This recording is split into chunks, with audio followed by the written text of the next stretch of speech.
Buenos días, vamos a continuar con la fisiología, en este caso sensitiva. Recordemos que estamos en el sistema somatosensorial y decíamos que este nos ayudaba realmente con 4 modalidades sensitivas, que era tacto, temperatura, dolor y la propiocepción. El día de ayer vimos la parte de introducción al mismo sistema y el tacto. Hoy nos vamos a centrar un poco más en la temperatura y el dolor, y la propiocepción la vamos a abordar a fondo en la primera parte del sistema motor. ¿Muy bien? Bueno, entonces no vamos a saltar esta parte. Nada más recordarles, por ejemplo, que para cada modalidad primaria, que son estas 4, existen distintas submodalidades. En el caso de la temperatura, las dos básicas es frío y calor. Sin embargo, nos vamos a dar cuenta que existen muchas otras submodalidades. Lo mismo para el dolor, lo podemos clasificar en rápido y lento. Sin embargo, pueden existir algunas otras cualidades de este mismo. Bien, entonces vamos a avanzar hasta la diapositiva donde nos quedamos. Muy bien. Bueno, creo que es esto. Fue la última parte que vimos el día de ayer. Solamente a manera de correlación clínica, la exploración de la sensibilidad es hasta cierto punto pues omitida en la exploración neurológica, y a veces es un poco difícil de hacerlo, ya que al tratarse de algo subjetivo, es decir, que cada quien puede interpretar las sensaciones de acuerdo a sus experiencias, pues bueno, no siempre se obtienen pues los resultados más directos que nosotros esperaríamos. En este caso, la exploración de las sensibilidades que van por parte del cordón posterior, recuerden que incluye el tacto y presión finas, la vibración, el aleteo, pero también incluye la propiocepción consciente. ¿Ok? La podemos valorar con los siguientes instrumentos. En el caso, por ejemplo, del tacto fino, podemos utilizar una torunda, un cepillo o incluso un hisopo em, a través del roce de la piel. Ahora, para la mayoría de estas exploraciones se debe que seguir la trayectoria de un dermatoma, que ya habíamos hablado más o menos de estos. Si se dan cuenta, pues bueno, es un poco tedioso, ya que deberíamos estar siguiendo los distintos trayectos, ¿ok? Siempre de forma simétrica, ir comparando un lado con el otro, pero además no debemos olvidar la parte posterior, ya que a veces solamente nos centramos en la parte de adelante del cuerpo. Muy bien, entonces deberíamos de seguir el trayecto normalmente de esos dermatomas para ir comparando del lado izquierdo y derecho si es que tenemos una disminución o por ejemplo un aumento en la sensibilidad. ¿Ok? Mismo caso con la discriminación. La discriminación ya habíamos dicho que es esa capacidad de distinción entre la distancia mínima que existe entre, en este caso, dos puntos, ¿no? Para eso podemos utilizar el compás de Weber. Es más o menos algo que ven acá. ¿Ok? Un compás de Weber. O podemos utilizar, en caso de no tener un instrumento así, un compás común y corriente. En el caso de la vibración, se puede hacer uso de diapasones. Esos diapasones se ponen a vibrar, lo golpea uno, empieza a vibrar y se debe que colocar sobre las eminencias óseas de algunos huesos. Por ejemplo, la parte radial, perdón, este cubital en este caso, la parte radial acá. Lo mismo con algunas articulaciones intercarpofalángicas y lo mismo con el miembro inferior. Entonces, el paciente debe que ser capaz de, uno, sentir que está vibrando y dos, distinguir la intensidad. ¿Ok? Y siempre de forma comparativa. Bueno, estas son las modalidades sensitivas primarias. Sin embargo, recuerden que entre más ascendemos a la corteza, más complejo se hace el procesamiento sensitivo. Y en el caso, por ejemplo, de modalidades ya a nivel de la corteza, acuérdense que aquí ya teníamos como que una interpretación superior. Ya teníamos la parte de interpretar texturas, formas, la parte de sensar peso, la parte de sensar, por ejemplo, la distinción o el conocimiento a través del tacto, ¿no? Dependiendo el área sensitiva que estuviéramos considerando. En este caso, valoraríamos la estereognosia, ¿ok? Esta es la capacidad de identificar un objeto con el simple uso del sentido del tacto. Entonces, por ejemplo, acá, solamente de manera ilustrativa, pues vean que, por ejemplo, cada uno de estos individuos, tratando de identificar de qué se trata, dependiendo de lo que están tocando, pues bueno, van a poder tener distintas perspectivas, ¿no? Entonces, esa es la estereognosia. Y por último, la grafestesia es la capacidad de distinguir algún elemento gráfico que se puede trazar en la palma de la mano o en alguna otra región. Por lo general es en la palma de la mano, ya que ahí, si recuerdan ustedes, contamos con la mayor densidad de receptores que nos ayudan para la discriminación. ¿Ok? Cuando tenemos problemas con esto, por ejemplo, estaríamos hablando de aestereognosia, es decir, que no tienen la capacidad de distinguir objetos, o agrafestesia. Y esto, por ejemplo, nos podría hablar de algún compromiso a nivel de la corteza.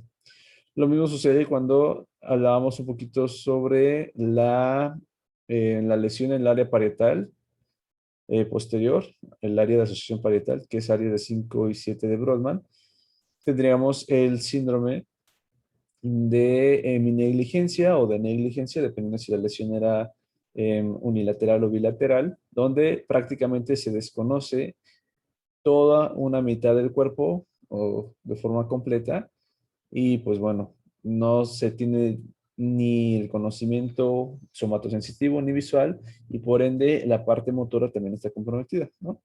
Por ejemplo, si tenemos lesiones en el área 1 de Brodmann, podemos estar comprometiendo la parte de sensar texturas, superficies.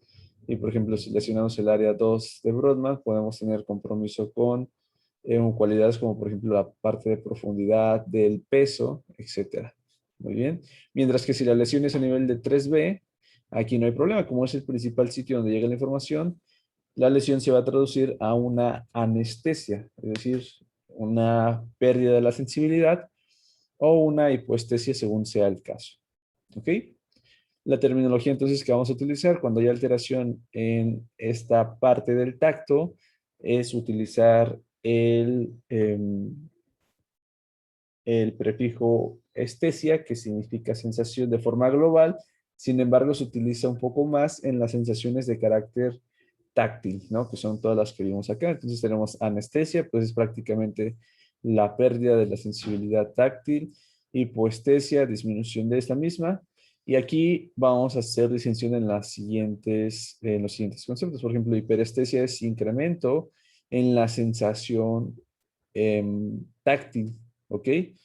La disestesia es una sensación anormal, por así decirlo, un poco desagradable de las sensaciones táctiles, mm, como por ejemplo tener una parte de incomodidad sin ser dolor todavía, pero casi llegando a dolor, que es algo como que incómodo. Esas son las disestesias, por ejemplo. Mientras que una parestesia es que, por ejemplo, tenga una distorsión del estímulo sensitivo, y la mayoría de veces es como que sensaciones en forma de hormigueo, sensaciones en forma como que de algo te está caminando, algo raro. Entonces a veces es un poquito difícil de interpretar, pero la mayoría de veces las parestesias, por ejemplo, las asociamos como hormigueo, las disestesias como una sensación incómoda, desagradable, sin llegar a ser, por ejemplo, dolor.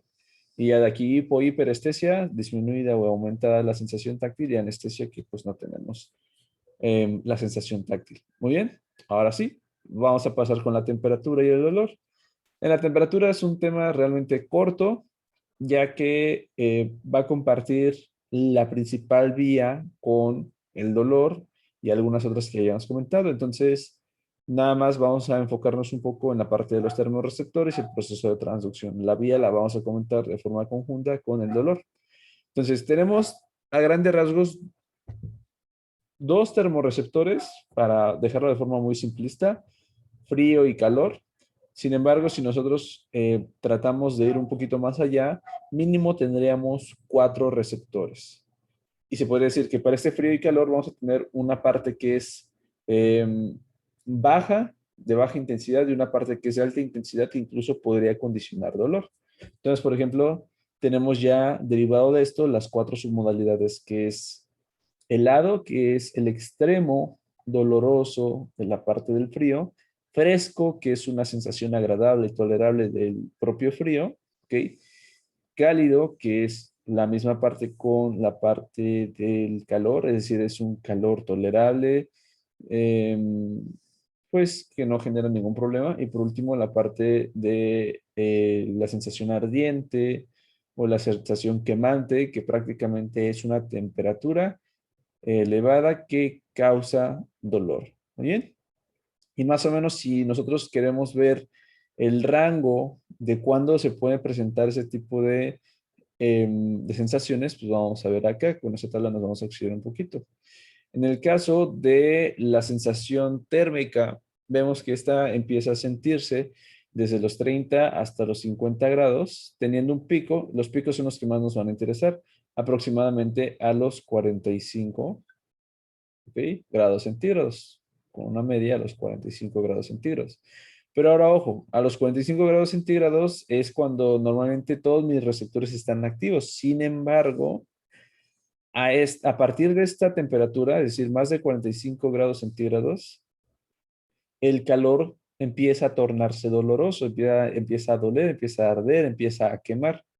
Y pues bueno, esto va a ser más evidente si es que nosotros seguimos incrementando aún más la temperatura. Vean cómo crece de forma exponencial, ¿no? De forma lineal. Ahora, algo a considerar es que la temperatura dentro de nuestro organismo debe que estar muy bien regulada. Si bien todas las células, y dentro de esto lo que nos interesa, todas las neuronas son muy sensibles a la temperatura, el cuerpo normalmente debería de estar manteniendo la temperatura aproximadamente desde los 36.5 hasta los 37.5 grados de forma general.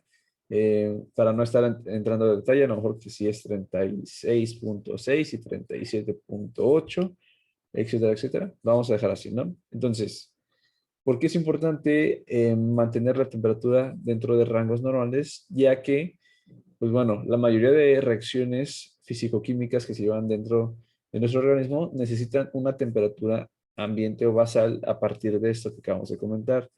Si es que hubiera disturbios con esta misma, las reacciones químicas podrían verse alteradas, y más desde el punto de vista, por ejemplo, en las proteínas. Acuérdense que estas son sensibles a temperatura, entonces en algún momento pueden algunas de estas llegar a desnaturalizarse, pero también con algunos tipos de reacciones que dependen más de la cinética, por la parte de el sustrato, por ejemplo, que tengan que ver con la velocidad en la cinética de las moléculas, o que tengan que ver con la parte energética. También podemos interferir con esta parte. Entonces, la temperatura normalmente está muy bien regulada dentro de nuestro organismo, y en parte es porque tenemos termorreceptores. Entonces, si bien todas las células son sensibles a la temperatura, no todas son capaces de sensar la temperatura, es decir, tener esa capacidad específica de medir cuál es el cambio de la temperatura de forma pues muy, muy específica, ¿no? Y los termorreceptores, algo que se me olvidaba mencionar, es que podemos clasificarlos primero de dos formas: los termorreceptores centrales. Vamos a poner acá primero los centrales, y los termorreceptores, esos que acabamos de mencionar, todos esos son los termorreceptores periféricos, los que se encuentran en la piel. Muy bien, entonces, todos esos que estamos viendo aquí son termorreceptores que están en la piel, y los termorreceptores centrales, por ejemplo, unos los encontramos en la médula espinal, pero son más importantes los que están a nivel del hipotálamo. Entonces, a nivel del hipotálamo tengo un termorreceptor que está midiendo prácticamente la temperatura corporal interna, y esto gracias a que tiene un estrecho contacto con la circulación. La sangre es un, ¿cómo se puede decir? Es un sistema de disipación y de transmisión, propagación, o como quieren mencionar, del calor. Entonces, prácticamente a partir de ese podemos estar midiendo la temperatura corporal interna. En el mismo hipotálamo, a partir de este receptor o este termorreceptor, tenemos también nuestro centro de control de la temperatura. Entonces, esa región hipotalámica, bueno, no nos compete, pero nada más recuerda que se encuentra en el área preóptica. ¿Ok? Entonces, pues bueno, eso es para mantener normalmente la temperatura dentro de rangos normales. Sin embargo, ¿cuál es el papel de los termorreceptores periféricos? La verdad es que esos son importantes ya que tienen una respuesta anticipatoria, ya que estos son los que generan el contacto directo con el ambiente. Antes, a pesar de generar respuestas, por ejemplo, que se vaya hacia la corteza y demás, también puede mandar algunas conexiones hacia nuestro hipotálamo para, de forma anticipada, decirnos, ¿sabes qué? Estamos exponiéndonos a un ambiente de extremado calor, de extremado frío. Hay que empezar a trabajar, ¿no? Entonces, antes de que se genere a lo mejor el cambio en la sangre, obvianlo así. Piensen que a lo mejor estamos en la cima de una montaña con un clima extremadamente frío. Pues imagínense que hasta que la sangre se torne fría y que lo sense a lo mejor el termorreceptor del hipotálamo, pues hasta ese momento a lo mejor ya se nos congeló la piel, ¿no? Y ya pues empezó con la disfunción orgánica, etcétera, etcétera. Entonces, ¿por qué es importante esta respuesta anticipatoria? Porque nos da tiempo de prepararnos en la parte interna, ¿ok? A poder responder con esto. Además de que la respuesta anticipatoria puede subir a centros, por ejemplo, superiores a nivel de la corteza, y aparte de darnos esta parte de discriminación, de saber dónde justamente me quemé, dónde justamente estoy recibiendo frío y demás, la respuesta anticipatoria podría ser más de carácter conductual y decir, ¿sabes qué? Incluso ustedes, yo creo que lo han notado, ¿no? Cuando ustedes están durmiendo y ustedes sienten frío, parte de esto, lo que ustedes suelen hacer de forma conductual es hacerse como que bolita, si tienen algo en la mano se tapan y demás, aunque ustedes estén dormidos, como que ya tienen esta parte, ¿no? Como que aprendida y lo suelen hacer. Lo mismo sucede, por ejemplo, cuando sienten calor, ¿no? Bueno, a lo mejor ahorita no es tan evidente, pero si ustedes estuvieran en un ambiente caluroso, lo que ustedes tendrían que hacer de forma conductual es buscar un lugar con sombra para tratar de evitar el contacto con la radiación directa del sol que nos da el calor. Si se tiene a la mano, pues bueno, con la parte de tomar agua, más si es fresca, se puede desarrollar un poquito mejor. La parte de cubrirse, ya sea con una sombrilla, con una gorra, o incluso ir un poquito más allá, es con ponernos a lo mejor un ventilador, un aire acondicionado y demás. Esta parte de sentirlo y anticipar es muy, pero muy importante para que no lo resientan los tejidos y por lo tanto no generen daño en estos. Muy bien. Ahora sí, ya. Después de esto, que sí era importante mencionar, estamos hablando de los receptores periféricos y decíamos que estos son cuatro, ¿no? Ya estábamos hablando del cálido, que tiene un umbral de 30 a 50 grados centígrados con un pico de los 45. Sin embargo, este pico de 45, a partir de esta, el incremento de la temperatura se empieza a sentir como doloroso, una sensación ardiente que después pasa a ser quemante, ¿no? En el caso de los receptores de sensación de frescura o de temperatura fría pero tolerable, la verdad es que tienen un umbral muy amplio de respuesta. Esos pueden estar incluso desde los 5 grados hasta los 45 grados. Sin embargo, a pesar de responder en todos estos rangos de temperatura, su pico va a ser más evidente a los 25 grados. O sea, el fresco puede estar activo desde temperaturas muy bajas hasta muy altas, desde los 5 hasta los 45. Sin embargo, este responde mejor aproximadamente entre los 25 más menos 5 grados centígrados. ¿Ok? Aquí es donde tenemos el máximo esplendor de la frescura, porque además no se solapa con el umbral de otras sensaciones, como por ejemplo el calor. Vean, que independientemente de que el frío pueda sentirse en los 30, 35 grados, aquí ya se empieza a sentir y se empiezan a activar los receptores del calor, ¿no? Entonces nos quedamos con un 25 como el pico de sensación de frescura. Y en el caso del helado o un frío doloroso, la verdad es que este suele activarse con temperaturas menores a menos 15 grados, teniendo un pico aún más aproximadamente a los 5. Se dice que a temperaturas bajo cero o menores a 5 grados, el frío se torna, bueno, a temperaturas menores a 5 grados o 0 grados centígrados, dependiendo de la bibliografía, el frío se torna como un anestésico.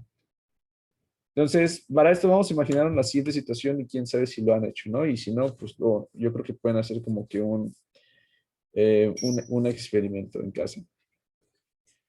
No sé, en algún momento si ustedes han puesto en alguna tina, en alguna cubeta, agua con hielo, ya sea que para que pongan ahí, o en las hieleras, ¿no? Perdón. Ya sea que para que pongan ahí algunos refrescos, bebidas, alimentos, y para que estos pues, puedan estar frescos durante una mayor cantidad de tiempo. Entonces, a lo mejor cuando eran pequeños, o incluso ya de grandes, si es que lo han hecho, a lo mejor la curiosidad, pues de meter la mano y mantenerla ahí en el agua con hielo pues, durante mucho tiempo, ¿no? En un principio, pues si se siente frío el componente, ¿verdad? Después, ¿qué es lo que pasa? Como que empieza a doler, ¿no? Y más, es un dolor, el dolor por frío es un dolor que le pega más a las articulaciones. Entonces, es un dolor como que profundo, ¿no?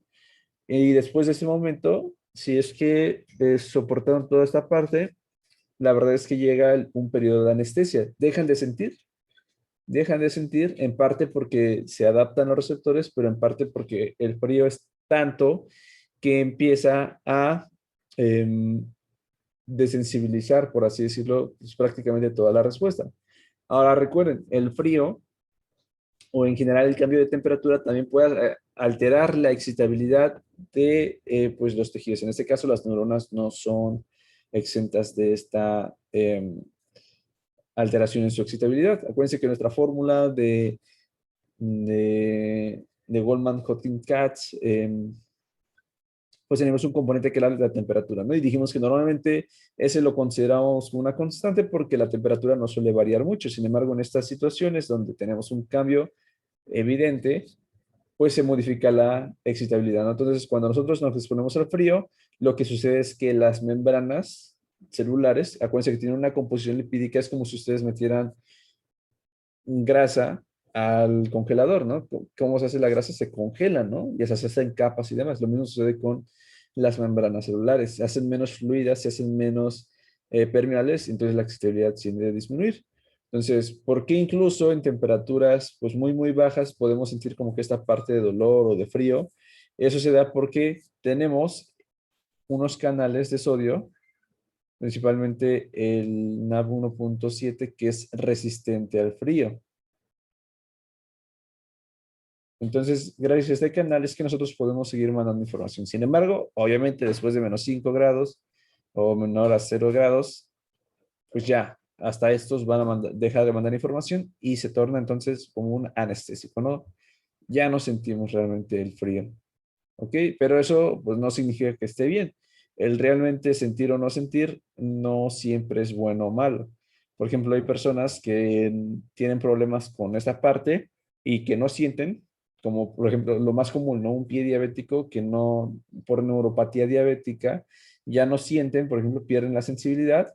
Entonces, por ejemplo, ellos en sus pies, que es lo más común, no se dan cuenta de los daños potenciales a los cuales están expuestos. Entonces, en algún momento pueden pisar una piedra, pueden pisar, no sé, algún objeto con su o incluso en los zapatos, si es que les aprietan mucho y demás, lo que se puede desarrollar es que como no se siente esta incomodidad, y esto más, va más con el dolor, pero la temperatura pues, sucede lo mismo, como no se siente este dato de que algo está pasando, pues el diabético como si nada, ¿no? Entonces sigue, sigue, sigue, y como no siente nada, pues no tiene la curiosidad de revisar su pie, y ya cuando lo revisa, pues ya se dio cuenta que tiene una lesión, que otra ya se empezó a ulcerar, que ya se empezó a gangrenar, ya se empezó a comer, y pues bueno, de aquí suceden las amputaciones y demás, ¿no? Porque son muy susceptibles a infección, a necrosis, ya que al no sentir, pues el daño siempre está ahí. Entonces tú como no te das cuenta, pues no desencadenas estas conductas anticipatorias, ¿no? De que si me duele, pues me quito. Si está caliente, ok, pues me pongo a lo fresco, me quito primero de la fuente de calor. Si está algo frío, me acobijo, etcétera, etcétera, ¿no? Entonces, para que vean lo importante de esta respuesta anticipatoria. Bien, ahora sí, descritos los receptores, su clasificación y cuáles nos encontramos, vamos a hablar un poquito sobre la transducción de esto. Primero vamos a considerar que los termorreceptores van a responder gracias a que existen canales de tipo TRP. TRP significa potencial de receptor transitorio, potencial de receptor transitorio, y existe pues varios tipos de, o varios subtipos más bien dicho, de estos mismos receptores que nos ayudan a sensar distintas situaciones. Muchos de ellos, de estos no son específicos solamente para la temperatura, también los podemos utilizar para sensar muchos otros estímulos que van desde el dolor hasta la parte del gusto, ¿ok? La parte incluso de, em, del, bueno, del gusto también lo podemos utilizar, ¿no? También están implícitos en la parte, por ejemplo, en el riñón, también pueden transportar que el sodio, no, perdón, que el calcio, que el magnesio, sin que realmente es un papel meramente sensitivo, ¿no? Pero bueno, nos vamos a auxiliar mucho de estos de ahora en adelante. Esos canales TRP pueden estar respondiendo a distintos tipos de rangos de temperaturas. Por ejemplo, tenemos al TRPV 1 y 2. Esos normalmente responden para el calor que tiende a tornarse más ya doloroso, es decir, esa sensación ardiente y esa sensación quemante. En el caso del canal TRPV1, este responde aproximadamente a temperaturas mayores a 43 grados, lo podemos dejar como a 45 grados. Entonces, este, si se dan cuenta, empieza a sensar el ardor, mientras que el TRPV2, este empieza a sensar un poco más temperaturas más allá de los 52 grados. Es decir, ya empieza a sentir la parte de que quema o el quemazón, ¿no? Entonces, esos receptores, por ejemplo, ¿por qué son importantes? En el caso del TRPV1, este canal, además de ser sensible a la temperatura, también puede ser sensible a ciertas sustancias y específicamente a una sustancia que se llama capsaicina. La capsaicina es una sustancia química que se encuentra en varios elementos vegetales, principalmente los chiles. Entonces, si ustedes cuando comen chile sienten que les quema, por ejemplo, o bueno, también depende del umbral, ¿no? Pero, por ejemplo, la sensación picante por lo general se asocia a una sensación caliente o incluso es más evidente, ¿no? Cuando ustedes están comiendo algún alimento, alguna sopa, por ejemplo, más evidente hay una sopa que sea caliente y todavía sea picosa, pues sienten que todavía como que quema de alguna forma más, ¿no? Y esto se debe a que, bueno, esta sustancia se puede unir a este receptor que independientemente de que sea un receptor para temperaturas que se activen más de 45 grados, ¿ok? Cuando se une esa sustancia, este receptor puede responder incluso a temperaturas un poco más bajas, ¿no? Por ejemplo, bueno, no sé qué suceda con este valor específico, pero en vez de responder con 45, puede que empiece a responder con, no sé, con 40, ¿no? O con 35. Entonces, eh, estímulos que por lo general no son tan cálidos, pues ya pueden empezar a desencadenar como que esta respuesta, ¿no? Entonces, yo creo que incluso lo han visto, ¿no? Esas personas que no suelen comer chile y cuando comen, que sienten que pues prácticamente todo les arde, que empiezan con esta respuesta anticipatoria que decíamos, ¿no? Empiezan a sudar como para tratar de perder el calor que el cuerpo lo interpreta así, ¿ok? Esta búsqueda del agua inmediatamente, de algo fresco para tratar de compensar, pues bueno, es evidente en algunas personas. Y eso depende de que tengamos un umbral específico para las sensaciones dolorosas. Y como esto, lo que les comentaba, es algo muy subjetivo porque para cada persona puede ser interpretado de formas muy distintas. Hay personas que, por ejemplo, son muy sensibles al calor, ¿no? Que a lo mejor estamos a, ¿qué será? 35 grados y ya siente como que se está quemando, pero hay otras personas que a lo mejor, no sé, no, personas quizás del norte que ya se adaptaron un poco más que cuando están con 40, 45 grados, pues dicen, ah, pues es un ambiente común, pero ya a lo mejor cuando llegan más de 45 dicen, ah, ya se empieza a sentir calor, ok, pero una persona quizás de Puebla que se va al norte y está en este ambiente, pues ya puede decir, ¿sabes qué? Ya no aguanto el calor, este calor me está quemando, está sofocando, etcétera, etcétera, ¿no? Entonces, la verdad es que hablar de las sensaciones es algo subjetivo y a veces es un poco tedioso, ¿no? Por esa parte. Bueno, entonces, bajo este ejemplo, se repite la situación con algunos receptores TRP, pero que responden con otro umbral de temperatura. Por ejemplo, el TRPV4, este responde más con temperaturas de carácter cálido, sin ser un ardor, sin ser un quemazón. Y este, por ejemplo, empieza a responder un poco más de los 27 grados, lo podemos dejar con los 30. Y si ustedes recuerdan, bueno, ya lo borramos acá, ¿no? Pero a partir de los 30, vean, empieza a responder la sensación de cálido. Entonces los podemos dejar como que ese es el responsable de. Y por ejemplo, este TRPV4 con el TRPV3 que empieza a responder con los 31 grados, son sensibles a, por ejemplo, ciertas ¿cómo se puede decir? Ciertas sustancias, como lo podría ser algunas plantas, como, bueno, no sé si lo han notado, con algunos tipos de hierba, específicamente, se me fue el nombre, el, el eucalipto, ¿verdad? ¿Sí es el eucalipto? Creo que sí. Y si no, les corrijo después, que tienen como que una sensación como que calurosa, pero no quemante, sino como que agradable, ¿no? Varias de ese tipo de sustancias se utilizan en cremas o en pomadas de carácter naturista. Entonces, cuando ustedes empiezan a aplicar, es como que esta crema que les dicen, ¿no? Es una crema relajante, es una crema cálida que te ayuda como que a relajar, ¿no? Entonces, pues, viene de ese tipo de plantas con ese tipo de propósitos. Activa sus receptores y se siente la parte de calidez. Lo mismo sucede con mis termorreceptores que aplican un poco más para un ámbito frío. Por ejemplo, el TRPM8, ¿ok? Este empieza a responder a temperaturas menores de 30 grados y si ustedes recuerdan, menos de 30 grados empieza a responder un poco bien la parte del frío, ¿no? Teniendo, perdón, un pico acá entre los 15 o 20 grados. En este caso, el TRPM8 sucede lo mismo con ciertas sustancias. En este caso, el mentol puede unirse a este receptor y darnos esa sensación de frescura, ¿no? Yo creo que es muy clásico. Ustedes cuando se compran algunos chicles, algún dulce o cualquier otra sustancia, incluso en las pastas dentales que tienen eh, a base de esta composición, ¿no? Con menta, se siente una sensación de frescura, ¿no? Porque el mentol se une a este receptor y nos da la parte de como si estuviéramos en el frío. Muy bien.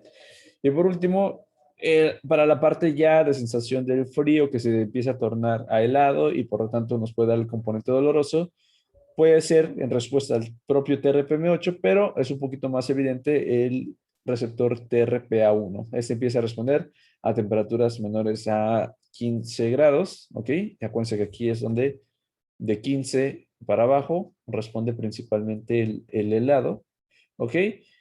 Y en ese caso, algunas sustancias que se pueden ir acá es algunos tipos de rábanos, ¿ok? Pueden entrar en esta parte, pero también, no sé si conozcan, por ejemplo, el wasabi. El wasabi también puede desencadenar esto y algunos tipos como que de ajo y cebolla, muy cercanos, por ejemplo, al charot, ¿no? Entonces, estos, no sé, la verdad es que nunca he tenido la experiencia, pero por lo general, lo esperado es que desencadenen como que esta respuesta como que de helado, o sea, un frío que genere dolor, ¿no? Entonces, pues, ojo con esto. Entonces, pues, yo creo que a lo mejor son muchos datos, pero pues son datos que nos pueden ser relevantes a la hora de aplicación de forma general, ¿no? O sea, quizás no aprenderme tanto los receptores, pero sí tener idea de, por ejemplo, por qué ciertas sustancias, cuando las consumimos, cuando las aplicamos en el cuerpo, tienden a desencadenar este cambio de temperatura, ¿no? Y tú dices, pero ¿por qué una sustancia química me está generando una sensación térmica si es que a lo mejor me encuentro en una temperatura ambiente, ¿no? O sea, si yo estoy en una montaña y de repente me dan una sopa caliente y esa sopa caliente es a base de chile, ¿por qué siento inmediatamente el calor? O puede ser incluso una sopa fría, ¿no? Pero que tenga chile porque siento calor si estoy en un ambiente frío. Entonces, por esta interacción que tenemos con estos receptores. Muy bien. Ahora, bueno, aquí me faltó una diapositiva. Nada más, a forma de resumen, los termorreceptores pueden responder a varios rangos de temperatura, ¿ok? Y en el caso de la vía específica, en este caso vamos a tener fibras de tipo A delta, en el caso del frío, ¿ok? Y fibras de tipo C en el caso tanto del calor, ¿ok? En sus dos modalidades, sea calor eh, en sentido cálido o calor en el sentido ardiente o doloroso, pero también las fibras tipo C se activan en el caso del helado, ¿ok? ¿Y esto porque desencadenan esta parte de la sensación dolorosa con el propio frío, ¿no? Y algo importante es que estos receptores son de tipo tónico. En el caso de las fibras tipo C, y son fásicos en las fibras tipo A delta, ¿no? Y esto, como lo poníamos del ejemplo, cuando nosotros nos encontramos en un ambiente frío, ¿ok? Yo creo que se dan cuenta, ¿no? En un ambiente fresco, podemos adaptarnos rápidamente. Ustedes cuando salen de su casa y está fresco, y después de cierto tiempo ni siquiera se dan cuenta porque nos adaptamos. Sin embargo, con un ambiente caluroso es más raro que suceda esto porque la parte cálida y la parte de calor ya ardiente tornándose a ardor, ¿ok? ¿Y qué más son? Pues no me conviene adaptarme porque es algo desagradable, ¿no? Entonces es más raro que suceda. Entonces, adaptación fásica, A delta solamente para la parte del frío, la parte de fresco y tónico, fibra C para el calor en sus dos modalidades y el helado. Muy bien, bueno, pues dicho esto, ahora sí vamos a pasar con el dolor. El dolor, por definición, es una sensación desagradable, ¿ok? Pero que puede ser potencialmente estructural, pero también puede ser no estructural. Y a esto me refiero que pues el dolor puede ser sí desencadenado a lo mejor por un pellizco, porque te quemaste con algo, porque te aplastaron con algo, pero también se puede generar dolor sin que realmente a lo mejor haya algún estímulo externo que esté desencadenando todo esto, ¿no?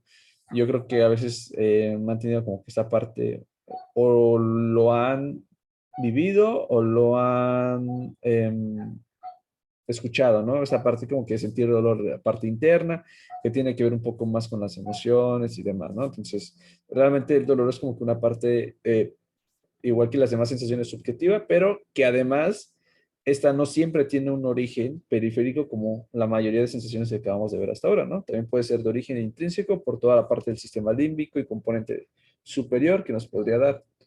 Entonces, en este caso, pues nos vamos a quedar con el dolor de carácter, se llama nociceptivo, que es aquel que sí tiene un componente tangible y es de carácter periférico. Entonces, los nociceptores se pueden clasificar de acuerdo a dos formas. La primera es dependiendo a la naturaleza a la cual respondan mejor, y esa es la primera que vamos a ver, de acuerdo a la naturaleza.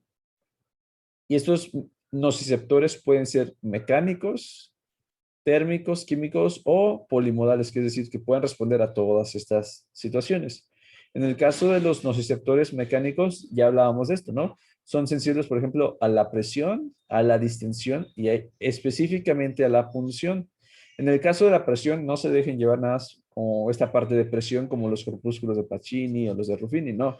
Esa es una presión que realmente tiende a generar quizás deformación, tiende a generar quizás ese aplastamiento, compresión excesiva y demás, ¿no? ¿Cómo lo podemos tomar? Por ejemplo, eh, que te pasa el coche encima de tu pie, eso es pues una presión que genera dolor, ¿ok? Una distensión, por ejemplo, principalmente a nivel visceral, cuando tienes, por ejemplo, una obstrucción intestinal, por alguna razón, pues tu tránsito no avanza, entonces la obstrucción lo que hace es distender más y más la víscera. Esa distensión visceral tiende a generar un dolor bien, pero bien específico, ¿no? Entonces, después vamos a hablar del dolor visceral y cómo se representa a nivel de nuestra representación. Es decir, por ejemplo, me duele el estómago, ¿por qué lo siento aquí a nivel, no sé, del epigastrio, ¿no? Y así. Entonces, esto lo vamos a ver más adelante, pero piensen que también es un componente del dolor mecánico. Y por último, el más característico y yo creo que, al que mejor respondemos es el dolor de tipo punzante. Ese es, por ejemplo, con objetos, un alfiler, llegas, picas y haces un dolor de tipo mecánico, pero bien característico. Y la verdad es que la mayoría del cuerpo responde a esto. Acuérdense que esas son terminaciones nerviosas libres y la verdad es que las encontramos distribuidas en todo el cuerpo, a excepción del cartílago y el cerebro, ¿no? Entonces, pues mucho ojo con esto, ¿no? En segundo lugar, los receptores térmicos. Ya habíamos dicho, ¿no? Que los extremos, la parte del helado y el ardor, pues bueno, teníamos que responder con eso. El helado principalmente menores a 15 grados centígrados, el ardor mayores a 45 grados centígrados, ¿no? Los receptores químicos también son abundantes. Por ejemplo, estos responden en ciertas situaciones donde tengo directamente una sustancia irritativa o que en el caso, por ejemplo, tenga una inflamación, también pueden responder. Y vamos a poner estas dos situaciones. En el caso de que haya una sustancia irritativa directamente, no sé, que te pongan ácido, pues, sí, ¿no? A lo mejor pues, quema directamente y sabes que va a doler, va a arder. Pero lo mismo sucede con la inflamación. En la inflamación lo que sucede es que una vez que se genera un daño, por ejemplo, un simple golpe, una simple quemadura y demás, al principio sí te duele, pero porque fue un, una estimulación térmica, mecánica directamente. Pero ¿qué sucede después? Como hubo daño tisular, se activa una respuesta inflamatoria que se traduce a... eh, hay una respuesta inmunitaria que se traduce a una respuesta inflamatoria. Entonces, esta respuesta inflamatoria lo que nos va a dar es todo una diseminación de componentes químicos derivados de la propia inflamación, desde citocinas, desde derivados locales, por ejemplo, como pueden ser prostaglandinas, como pueden ser bradicinina y demás. Y esas sustancias también pueden hacer que se pueda desencadenar una respuesta dolorosa, que más adelante vamos a ver. Entonces podemos tener estas dos situaciones, que realmente sea un estímulo químico directo que pueda causar daño y que active las fibras del dolor, o la parte inflamatoria. La parte inflamatoria la vamos a desarrollar más a fondo, pero la parte inflamatoria nos da este caldo inflamatorio o esta sopa inflamatoria que hace que las fibras puedan responder de forma más rápido o de forma más intensa a estímulos que normalmente no tenderían a ser tan dolorosos, ¿no? Y por último, los receptores polimodales, que eso realmente es una combinación de todos, son los más abundantes, ¿ok? O son como que los principales, ya que, pues como siguen siendo terminaciones nerviosas libres, la verdad es que muchos de estos responden realmente a varias situaciones. Y uno de los más característicos, y yo creo que los que más van a reconocer, son las terminaciones nerviosas libres a nivel de los dientes. Si ustedes por alguna razón tienen por ahí, como luego se sabe, ¿no? Una muela picada o los dientes sensibles, ustedes saben que con que ustedes beban agua caliente o agua fría van a sentir dolor. Si ustedes consumen algo que, por ejemplo, sea irritativo, a lo mejor limón, a lo mejor café, a lo mejor, no sé, cualquier comida incluso, con una simple manzana les va a causar dolor. Pero si ustedes, por ejemplo, al morder la manzana, tienen la parte de contacto táctil a la hora de masticar, también les va a causar dolor. Entonces son receptores prácticamente polimodales y es como que el característico, responden prácticamente a todo. Y es un dolor pero muy intenso. Entonces piensen que entre más cosas te activen a ti, pues mucho más vas a responder. Entonces ya estás como que predispuesto a generar una respuesta o a ser más reactivo a esta parte, ¿no? Entonces, esa es la primera clasificación con base en la naturaleza que los puede activar. La segunda clasificación es con base en su activación, ¿ok? Y para esto, a los nociceptores los podemos clasificar para aquellos que son para el dolor rápido y el dolor lento. ¿Y esto de qué depende? De las fibras que van a estar involucradas. El dolor se transmite a través de fibras de tipo A delta y fibras de tipo C. Pues resulta que las fibras de tipo A delta, pues al estar un poquito mielinizadas, o sea, son pequeñas, pero con el hecho de tener mielina, transmiten a una velocidad mayor que las fibras tipo C, que tienen un componente más lento, además de la excitabilidad intrínseca que tienen estas para poder responder. Entonces veamos, por ejemplo, el dolor rápido principalmente corre por parte de fibras tipo D y el lento de tipo C. Ahora, no es como que o tengamos uno o tengamos otro. A veces sí es como que más distintivo uno que otro, pero por lo general un estímulo nocivo tiende a generar una respuesta por parte de ambas fibras. En un dolor, por ejemplo, y más si es de carácter agudo, lo primero que sensamos es como que así un dolor repentino que tú lo discriminas, es decir, lo sientes, lo identificas, sabes dónde fue, pero después a lo mejor se fue esa intensidad, pero nada más queda como que un dolor que ahí está y que a veces se siente como que incómodo. No es tan intenso, ¿ok? Tarda en aparecer, pero ahí está, es como que incómodo, es como que ahí está, es como que no te deja, pero no es tan fuerte como el dolor inicial. Y eso, por ejemplo, es muy característico en golpes, ¿no? O sea, ustedes, no sé, piensen, fueron a subir un cerro y en esa, pues, por no tener tanta experiencia, se tropezaron, se cayeron, se dieron a lo mejor en la rodilla y en un principio, pues, sintieron el golpe como que bien, bien intenso, ¿no? Y ya después, ¿qué es lo que pasó? Y eso me refiero de manera inicial, ¿no? Pues después del golpe, pues ya no lo sentiste, ya no lo sientes como que al inicio, ¿no? O sea, cuando realmente tuviste el contacto directo, pero el dolor sigue como si ahí estuviera, incomodando, incomodando, incomodando, incluso se puede perpetuar durante semanas, ¿ok? Semanas, semanas, semanas, semanas, hasta que pues prácticamente se pueda desaparecer, ¿no? Y aquí dos situaciones. Uno es que el dolor inicial, sin duda, es por las fibras de tipo A delta, ¿no? Pero después el dolor retardado puede ser por dos orígenes. La primera parte, o sea, de forma inmediata, supongamos que hasta la primera hora, el dolor se va a deber a que sí están las fibras tipo C activas.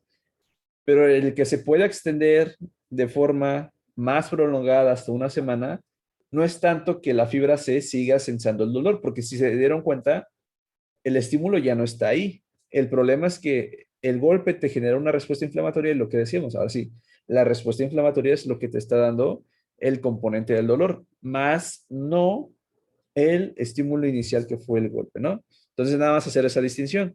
Si el dolor se puede seguir perpetuando en el tiempo, va a ser más por la respuesta inflamatoria que por el simple golpe, ¿ok? Entonces, hay que considerar muchos. Y por último, pues yo creo que queda claro que esos receptores pues van a ser tónicos, ¿no? Realmente yo no quiero que se adapten rápido a esto. Vamos a poner la situación. Piensen que estos receptores nos ayudan a, uno, responder ante estímulos lesivos. No, el dolor no es malo. El dolor es bueno porque nos ayuda a evitar ciertas situaciones que ponen en riesgo nuestra vida, ¿no? De hecho, esa es la finalidad del dolor. Sin embargo, piensen que este principio del dolor de evitar ciertos componentes potencialmente nocivos se debe gracias a que tenemos receptores de tipo tónicos. Es decir, cuando está el estímulo lesivo, yo necesito estar mandando información a mi cerebro todo el tiempo. Porque imagínense qué pasaría si se adaptara. Si en un principio sentí dolor y se adaptó, el estímulo nocivo puede seguir ahí. Y como lo ponemos, ¿no? Por ejemplo, con el paciente diabético. Es como si fuera un receptor fásico. Nada más que este no sintió desde un principio. Imagínense que el diabético pues, sintió a lo mejor en un principio, dice, ah, pues ahorita se quita, ¿no? Y ya, pues dice, ah, pues apareció y se quitó, pues a lo mejor ya se fue. Lo que me pasó, a lo mejor fue como un piquete, ¿no? De un mosco. Sentí y se fue. Pero no, puede ser que tengas ahí la tachuela todo el tiempo en tu zapato, pero como te adaptaste rápido, pues ya a lo mejor ya llevas todo el día y la tachuela pues sigue picándote. Y ya cuando menos lo piensas, pues ya se te infectó y todo eso. Entonces, hay que tener receptores para el dolor que sean tónicos porque necesitamos que podamos informar en todo momento al cerebro de que algo está pasando, ¿ok? Y ahora, este dolor puede generar dos tipos de respuesta. Una respuesta rápida, que es con base en un reflejo, que es el reflejo flexor-extensor o de retirada, que es decir, esto a nivel medular solamente es, siento algún estímulo lesivo, me quito de ahí, sin que realmente yo sea consciente de eso. O sea, es un reflejo, es de forma innata, ya lo tenemos bien, bien codificado, ¿no? Por ejemplo, cuando de repente agarran una taza caliente o una olla caliente, dices, luego quitas la mano, ¿no? Porque sabes que te va a generar dolor. Lo mismo sucede, por ejemplo, si ustedes se golpearon con una esquina de algún mueble de su casa, luego, ¿no? O sea, quitan el miembro, o sea, les va a seguir doliendo, pero lo quitan porque la intención es esa, evitar el componente nocivo, pues a costa de lo que yo pueda. Y la otra parte es que la información tenga un componente más superior, es decir, el componente discriminativo, ¿no? Que inmediatamente después, por ejemplo, tú puedas tener la capacidad de no sé, muy comúnmente, ¿no? Te golpeas y empiezas a sobarte, ¿no? Entonces, pues esto ya es como que algo más superior, estás discriminando, ¿sabes dónde? Sobarte, ¿no? Pero además, por ejemplo, podemos tener un componente superior, no sé, de carácter de aprendizaje, ¿no? Entonces, después de esta experiencia ya se te quedó que hay que tener cuidado con las esquinas de la casa, hay que tener cuidado con las ollas cuando están en la estufa, hay que revisar quizás que sí está apagada realmente, hay que tener cuidado con varias situaciones, ¿no? También tiene un componente de aprendizaje. El componente también superior que puede involucrar esto es la parte emotiva que esto pueda desencadenar, ¿no? Entonces, a veces puede desencadenar esta parte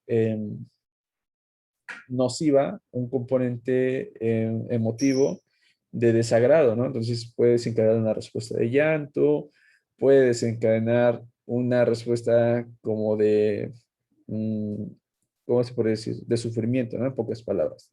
Entonces, pues es como que la información, una vez que la tomo del receptor, tengo dos finalidades. Pero el chiste es que en ambos casos, siempre y siempre, lo que se evita es justamente estar expuestos nuevamente al estímulo lesivo, ¿no? Entonces, vean una maravilla que es el dolor.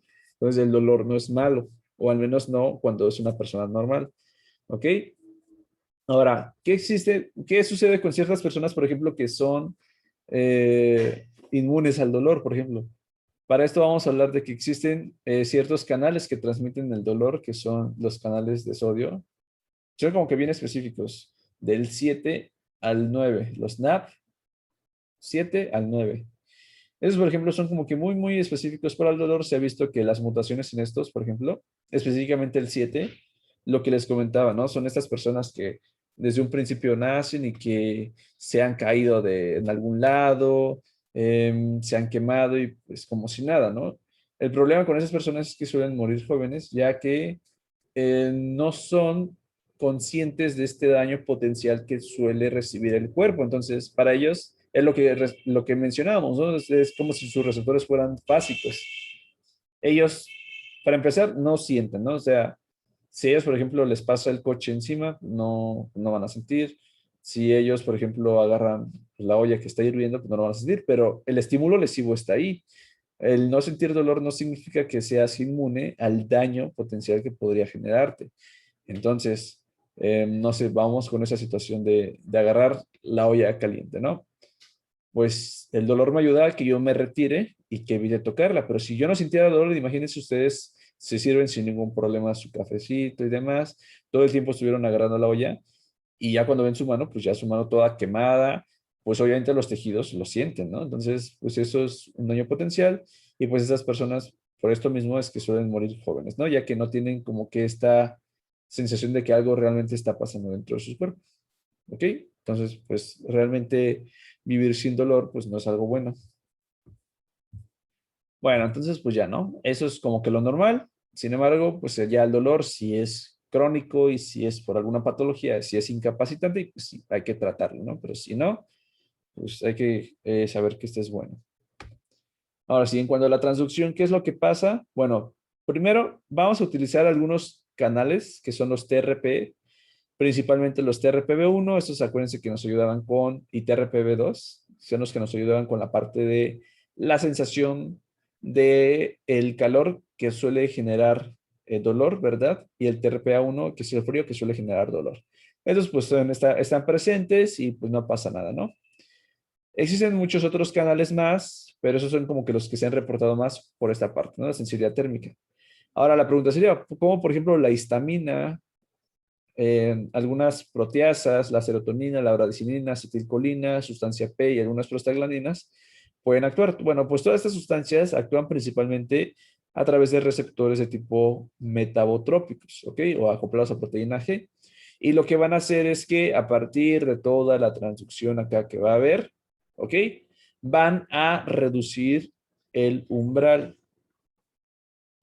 Por sí solos no desencadenan dolor, y es lo que les voy a comentar a continuación. Por sí solos no desencadenan dolor, pero al disminuir el umbral, cualquier otro estímulo con menor intensidad, ¿qué va a pasar? Pues que pueden activar más fácilmente la fibra y eso se va a traducir a dolor. ¿Y eso cuándo es más evidente? Por ejemplo, en la inflamación. La inflamación, lo que sucede con toda esa sopa, con todo ese contenido de prostaglandinas, que es como que los más abundantes, las prostaglandinas, la bradicinina y la histamina, lo que hacen es disminuir el umbral y por lo tanto esta célula puede responder mucho más fácilmente a cualquier estímulo, ¿ok? De hecho, si ustedes más o menos recuerdan eso que les comenté, es que en un principio el dolor es rápido, después se hace lento, pero aquí, por ejemplo, puede propagarse.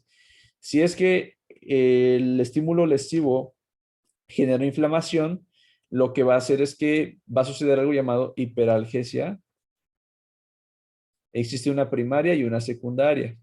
La hiperalgesia primaria es aquella que se desencadena porque, ok, hubo un daño directamente. Entonces, no se piensen que el golpe que mencionábamos cuando ustedes estaban escalando un cerro de forma inexperta, el golpe directo, pues les desencadenó la hiperalgesia primaria. Pero ¿por qué después siguen con dolor? Y por ejemplo, si ustedes de repente quieren, no sé, o tocar, al tocarse, o por ejemplo, al ustedes estar sentados y flexionar la rodilla, o por ejemplo, cuando ustedes tienen mucho tiempo parados y todo el peso cae en la rodilla, ¿por qué hace que, por ejemplo, ese estímulo que no suele ser lesivo, suele generar una respuesta desagradable, traducida a dolor? Bueno, porque esta sopa lo que hace es que la célula se haga más sensible a estímulos que normalmente no deberían de ser dolorosos, ¿ok? Entonces, la célula hace que tengamos este fenómeno de hiperalgesia. Lo mismo sucede con el fenómeno, por ejemplo, de la alodinia. Vamos a ponerlo acá. La alodinia es prácticamente esta parte de responder a un estímulo que normalmente no es doloroso con dolor, ¿ok? Entonces, yo creo que también otro claro ejemplo es cuando ustedes, no sé, están mucho tiempo expuestos al sol, ¿ok? No se pusieron bloqueador, estuvieron, por ejemplo, en la playa, les dio directamente, entonces se pusieron uno de estos famosos bronceadores, ¿no? Aceite, para que les empiece a recibir más el calor. Que lo que sucede después de cierto tiempo, suele pasar que cualquier simple roce más mínimo, que normalmente no te debería de generar dolor, genera dolor y un ardor bien intenso, ¿no? Eso se le llama alodinia. Que un estímulo normalmente que no es doloroso, pues empieza a generar pues dolor. Y eso se debe a que toda esta sopa inflamatoria genera una disminución del umbral de la fibra.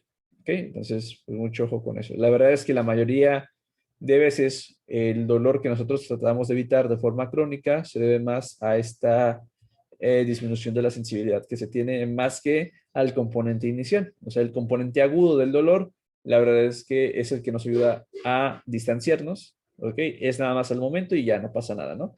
Pero el dolor crónico, ese que siempre está, que incomoda y que hace que a veces que nosotros podamos responder de forma exacerbada a un estímulo inocuo, pues también es muy malo, ¿no? Y hay que tratarlo. Muy bien. Entonces, pues nada, pues vean por ejemplo acá lo que les comentaba, ¿no? Los canales que están involucrados, principalmente el 8 y el 9. Ok, el 7 es más para el dolor extremo, la temperatura extrema, pero pues suelen participar, ¿no? Ahora, algo importante es que esta fibra también es sensible a unas sustancias que se llaman opioides. Esas opioides, los vamos a ver más adelante, nos ayudan a disminuir la sensibilidad al dolor. Entonces, mientras las prostaglandinas, la serotonina, la braticina y la histamina disminuyen el umbral, lo que hacen los opioides, ¿ok? Es aumentar el umbral. Y de aquí, pues ya más o menos estamos entendiendo algunas dianas farmacológicas. Por ejemplo, los AINES y el paracetamol, por ejemplo, suele utilizarse como pues un analgésico local, ¿ok? O general, pero de baja intensidad. ¿Y esto por qué se debe? Bueno, lo que van a hacer es que interfieren con la ciclooxigenasa y la ciclooxigenasa, que es una enzima necesaria para la conversión desde el ácido araquidónico, que es el precursor, hasta la producción de prostaglandinas, por ejemplo. ¿Qué es lo que va a pasar? Bueno, si yo con una AINE inhibo la ciclooxigenasa que me da prostaglandinas y las prostaglandinas me dan esta parte de disminución del umbral, bueno, pues ya tenemos cómo es que actúan normalmente los AINES y el paracetamol para evitar la transmisión del dolor, ¿ok? Lo mismo sucede, por ejemplo, con el componente antipirético, que es decir, disminuir la temperatura eh, la fiebre, ¿no? Cuando tenemos esa parte de la hipertermia. ¿Qué es lo que pasa? De aquí nada más hago un paréntesis, me regreso a la diapositiva de temperatura. Si ustedes recuerdan acá tenemos los receptores centrales, que es por el hipotálamo. Bueno, pues parte de estas prostaglandinas, por ejemplo, y algunas otras sustancias que pueda haber en respuesta inflamatoria activan al hipotálamo y responden como si estuviera haciendo frío y lo que haces es incrementar la temperatura. Pero realmente no es que haya frío, realmente es que estas sustancias incrementan la temperatura por la interacción en el hipotálamo, ¿no? Y parte de estos por prostaglandinas. Bueno, entonces lo que hace un AINE y un paracetamol también es que, si ya dijimos que hace que no haya síntesis de prostaglandinas, pues también aquí es donde actúa para disminuir la temperatura corporal. Al hipotálamo, pues ya no le está entrando esta estimulación de que, ¿sabes qué? Pues caliéntate, ¿no? Pues ya, no calientas porque no hay ese estímulo que lo desencadena. Muy bien. Entonces, pues vean, ya estamos aprendiendo un poquito de farmacología. Y la otra parte es estos opioides. Realmente hay fármacos opioides débiles, por ejemplo, como el tramadol, muy intensos como la morfina, que hace en este caso a nivel periférico que el umbral, en vez de disminuirlo, lo incrementamos. Entonces, ahora necesito un estímulo de mayor intensidad para poder generar dolor. Entonces, prácticamente hacemos a esta terminal insensible al dolor. ¿Bien? Y más adelante vamos a hablar de esto. Ahora sí, en el caso de la codificación, entonces, pues podemos decir que podemos diferenciar entre un dolor rápido y un dolor lento. Por ejemplo, el dolor rápido tiene una duración aproximadamente de 0.1 segundos y esto porque corre a través de fibras de tipo A delta. ¿Ok? Mientras que el dolor lento, la duración es aproximadamente de 1 segundo, o sea, vean, 10 veces más. Y este crece lentamente, ¿no? A velocidades de 0.5 a 2 metros sobre segundo, porque ¿quién lo representa? Las fibras de tipo C, las amielínicas. El dolor rápido, entre sus características, es que es un dolor agudo, es decir, se instaura inmediatamente, es de carácter intenso, pues muy, pero muy, muy intenso. Y en cualidades, a veces lo podemos comparar como que un dolor de tipo punzante, ¿no? Es como que te picó así de repente y se fue, ¿no? El dolor lento, por otro lado, es un dolor que puede ser de menor intensidad, ¿ok? Pero es incómodo, siempre está ahí, es de carácter crónico. Y entre las características que se puede tener es que puede ser pulsátil, es decir, a veces presentarse como que se eleva, disminuye, se eleva, disminuye, se eleva, disminuye. Como por ejemplo, el golpe de la rodilla puede generar ese tipo de dolor punzante, ¿no? Como que yo creo que ustedes lo han sentido en algún momento, es como que intermitente, desaparece, así, ¿no?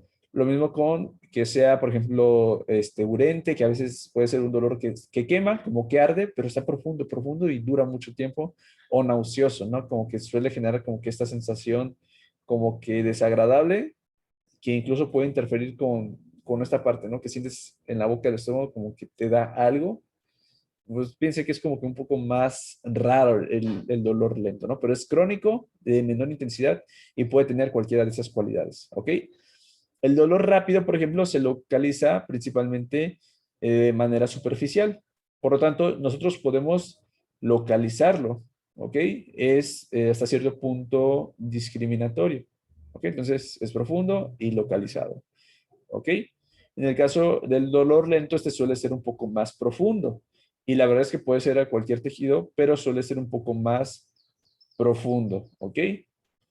En el caso del dolor rápido, acuérdense que tiene su componente principal, que es evitar la causa, ya sea por reflejos o por anticipación, que justamente comentábamos. Mientras que el dolor lento, la verdad es que, pues aunque nosotros querramos evitarlo, no somos tan efectivos porque este es algo un poco más de carácter, vamos por decir, vagal, o sea, es más con un componente ya de tiempo que ni mis mecanismos propios intrínsecos de emergencia me pueden ayudar, ¿ok? El neurotransmisor que utiliza la transmisión rápida es glutamato, mientras que el transporte, perdón, la transmisión lenta es por sustancia P. La sustancia P es un péptido y acuérdense que además los péptidos tardan más en su síntesis y demás, ¿no? Mientras que el glutamato es una excitación muy rápida a través de receptores tipo AMPA y NMDA. Ujú. Los estímulos que normalmente suelen desencadenar esto, en el caso del estímulo rápido, el dolor rápido, son estímulos mecánicos y térmicos. Mientras que el dolor lento, por lo general, suele ser de carácter polimodal o, en su caso, de tipo químico. ¿Ok? El dolor rápido ya que lo podemos discriminar y generar una respuesta anticipatoria, incluso reflejos, llega hasta la corteza, pero también genera reflejos locales de retirada. Mientras que el dolor lento, este se queda principalmente en el tronco encefálico, activa otras estructuras, principalmente del sistema límbico y del sistema reticular, y por lo general genera sufrimiento y genera una respuesta de, ¿cómo se podría decir? De malestar general. Entonces, tener un dolor crónico, pues siempre está ahí, no se quita, pues ya está como que te predispone a estas situaciones, ¿no? Como que de que no puedas dormir bien, que no puedes desarrollar bien tus actividades, porque siempre está ahí incomodando. Muy bien, entonces, así lo podemos codificar el dolor en rápido y lento. Existen más clasificaciones que más adelante vamos a ver, pero a grandes rasgos, esta es como que la más importante y vean qué tantas cosas ya incluimos, ¿ok? Ahora sí, pues ya vamos con la vía. Realmente la vía que se encarga del dolor es como que la más compleja y la que es importante de conocer desde dos puntos de vista.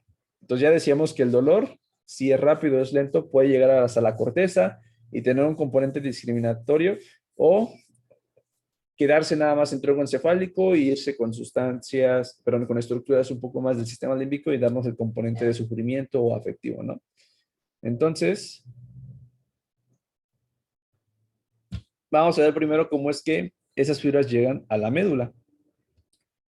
Acuérdense que tenemos siempre una neurona de primer orden, segundo orden y tercer orden. En este caso, la vía que que vamos a abordar es el sistema anterolateral.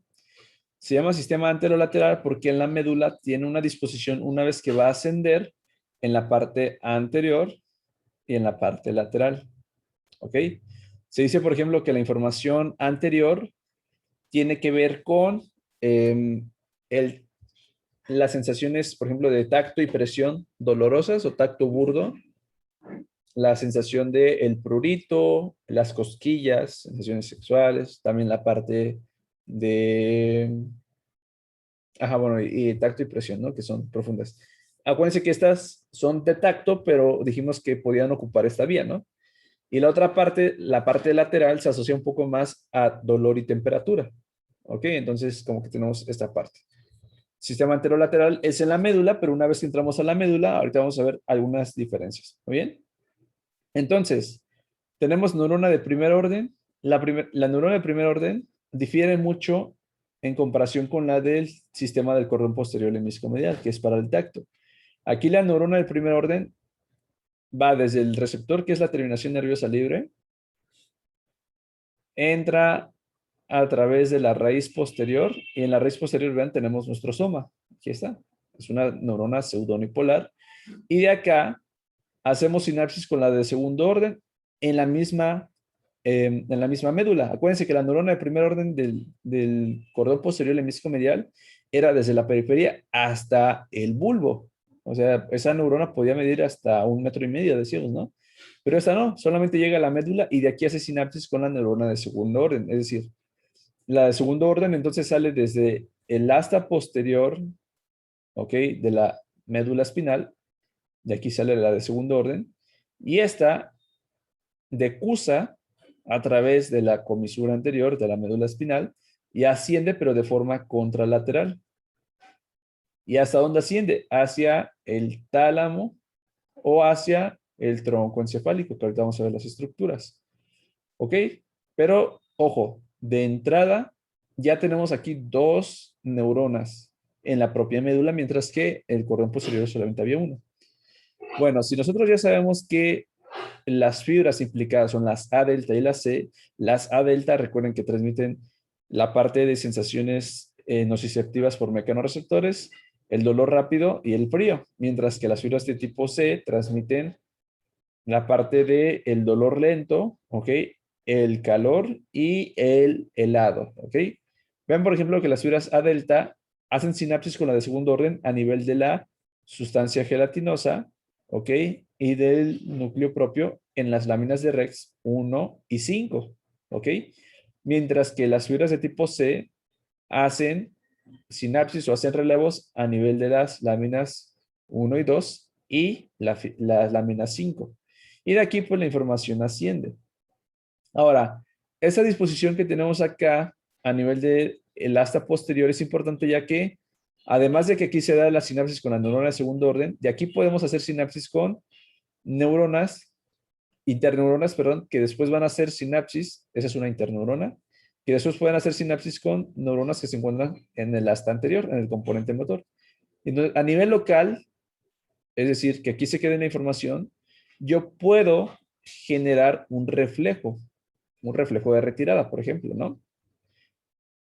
Pero la información también puede ascender, ¿no? Con la neurona de segundo orden. Ahora, la información cuando llega a la médula, por lo general entra a partir de algo llamado fascículo de Lissauer. Ese fascículo de Lissauer es como que una parte de sustancia blanca, es decir, axones, que se localizan en la parte posterior del asta posterior, ¿ok?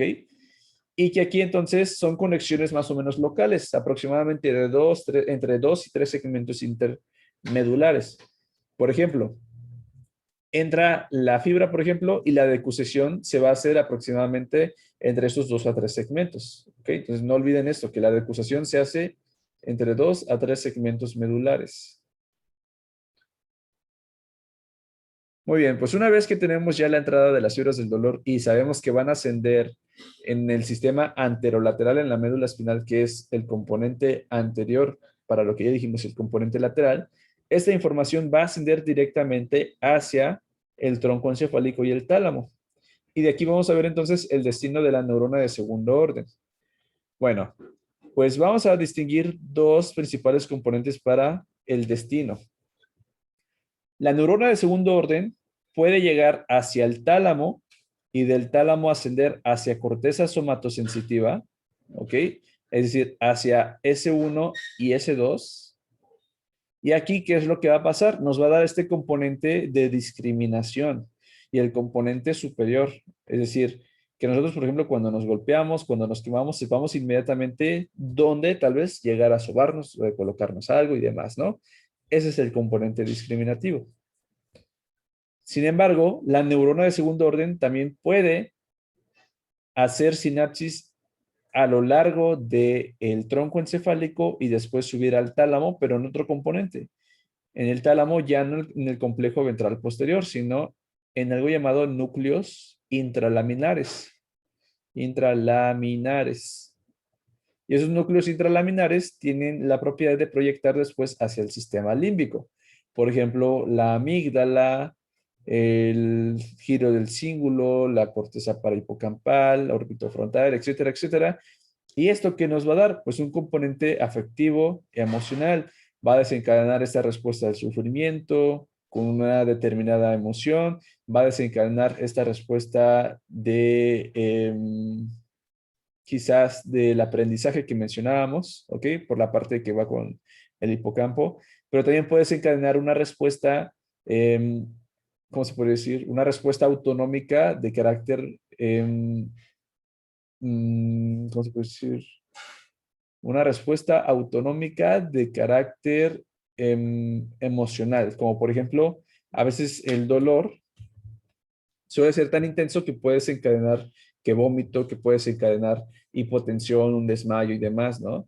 O a veces una sensación desagradable, a pesar de dejarte esta mala experiencia, que puede ser sufrimiento, que puede ser miedo, que puede ser bueno, cualquier de ese tipo de emociones, te genera la memoria, pero también te puede generar como que esta respuesta, ¿no? Como que desagradable, como que empiezas a sudar frío, que se acelera el corazón y cosas así. Entonces, vamos a tratar de explicar eso. La primera parte es que vamos a ver esta vía, que es la vía de el dolor, que es discriminativo y que va a llegar hacia la corteza. A ese dolor también se le llama la vía neoespinotalámica. Y el componente este que les decía, que va más hacia el sistema límbico y que se queda en el tronco encefálico, se llama paleoespinotalámica. ¿Ok? Bueno, entonces, esa parte neoespinotalámica, el dolor rápido que mencionábamos, pues tiene el siguiente trayecto. Ya decíamos, ¿no? Si es de miembros inferiores, pues nos vamos integrando acá. Si es de miembros superiores, pues bueno, vamos ascendidos por el sistema anterolateral. Acá está. llegamos hacia el tálamo en el complejo ventral posterior. Y si ustedes recuerdan, el complejo ventral posterior tiene información de distintos sitios. En este caso, las que nos interesa para el dolor es el complejo ventral posterior inferior. ¿Ok? El complejo ventral posterior inferior es aquel que recibe principalmente información nociceptiva, pero también térmica. ¿Ok? Y de aquí, ese se puede proyectar hacia S1 o más específicamente hacia S2. Y esto pues ya nos va a dar el componente discriminativo, ¿ok? Ya, está sencilla, ¿verdad? En el caso de la sensación de la cara, pues la cara también siente dolor. La información va por parte del trigémino y ya habíamos visto la vía trigeminal en casos pasados. En este caso, como esta vía está sencilla y se parece mucho a lo que ya habíamos visto, nada más porque la decusación está en otro lado y la neurona de segundo orden es la que más hace la diferencia, nos vamos a enfocar un poco más con el dolor lento, por así decirlo, ¿no? Entonces, nuevamente vamos a utilizar esta imagen para tratar de representar el sistema anterolateral una vez que pasa por nuestro tronco encefálico, tiene como destino, ¿ok? El núcleo, el complejo ventral posterior en la parte inferior y de aquí asciende a corteza somatosensitiva, ¿no? S1, S2 nos da la parte de discriminación. Eso tiene que ver con el primer dolor, el dolor rápido, el dolor que podemos pues localizar. Mientras que el ascender por la vía, ¿ok? Del dolor lento, que es la paleoespinotalámica, podemos hacer un relevo en distintas estructuras del tronco encefálico, como es la formación reticular. Y por ejemplo, acá viene la importancia. La formación reticular es importante para mantenernos en un estado de despierto, de vigilia, ¿ok? De estado de conciencia. Es por eso que un estímulo doloroso puede despertarte en algún momento. Es por eso que los estímulos dolorosos se utilizan para la valoración de que si un paciente está o no está consciente, ¿no? En el caso de la sustancia gris periacurectal, la vamos a ver más adelante, este es importante para modular el dolor de forma endógena. Entonces, lo mando acá para que, así como está haciendo la información, también la esté regulando de forma descendente, porque no siempre quiero que el dolor esté ahí. Entonces, yo también quiero que en algún momento esto pare, y eso se logra gracias a sistemas endógenos del dolor. Y parte de eso es la sustancia gris. ¿Ok? Pero vean, también puedo mandar la información hacia el núcleo parabraquial, que forma parte del sistema nervioso límbico, y ese, por ejemplo, nos puede mandar información hacia el hipotálamo, y en el hipotálamo es importante porque aquí puedo desencadenar las respuestas vegetativas, esto que he mencionado, ¿no? Que un dolor muy intenso pueda generarte un desmayo por la parte de la hipotensión, pueda generarte esta sensación como que de náuseas, va por acá, pueda generarte esta sensación como que de ponerte pálido y generar frío, va por acá. Pero también podemos mandar la información hacia los núcleos intralaminares o núcleos mediales del tálamo. Pero la información, ya sea que pase o no por el núcleo parabraquial, también puede ascender hacia acá al tálamo. En este caso del tálamo, en los núcleos intralaminares podemos mandar información hacia a la amígdala o mandar información directamente hacia la ínsula y la corteza del cíngulo. ¿Ok? Y ya sea de la amígdala pasar directamente para acá, pues darnos el componente emotivo. En el caso de la amígdala, pues bueno, esta se caracteriza porque nos ayuda con el componente de miedo, el componente de algo desagradable, etcétera, etcétera, ¿no? Mientras que el mandar la información hacia la corteza límbica nos ayuda con esta parte del componente afectivo consciente, ¿no? Como que esta parte desagradable de la experiencia, esta parte desagradable en incluso en el aprendizaje. Bueno, aquí faltaría mencionar el hipocampo, pero piensen que son varias las estructuras que estamos activadas con el puro dolor, pero este dolor, ojo, va a ser el dolor lento por fibras de tipo C, ¿ok? Que transmiten más lentamente, que utilizan más la sustancia P como neurotransmisor, etcétera, etcétera, en la comparación que ya hemos mencionado. Muy bien, entonces, pues de aquí viene la importancia del dolor realmente. Más que pues saberme las vías, es saber que el dolor tiene distintos componentes, no nada más es como que el tacto, decir, ah, yo localizo y ya, sino todo lo que puede desencadenar.